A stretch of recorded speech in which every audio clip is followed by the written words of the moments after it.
purpose of today was to reach out to the vulnerable beneficiaries within our communities.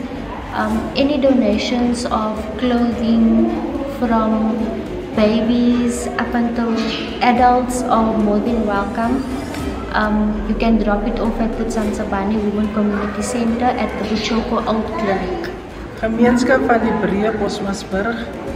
Vandag het ons 'n uitreikingsprojek, maar spesifiek vir die wijk van Newtown, waar ons uitreik na die gemeenskap, diegene wat dit nie breed het om vir hulle te voorsien vir 'n stukkie kos en klere in samewerking met TWCC, het ons dit goed gevind om uit te reik na diegene wat dit nie breed het, om vir hulle 'n stukkie kos te voorsien.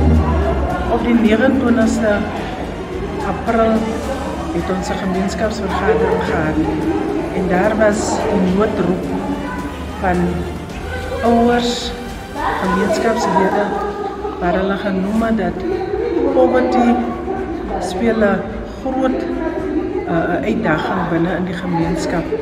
En ek het dit goed gedink om hierdie projekkie vandag, op Vrydag, die 2de Mei, om uit te kom reik na die gemeenskap.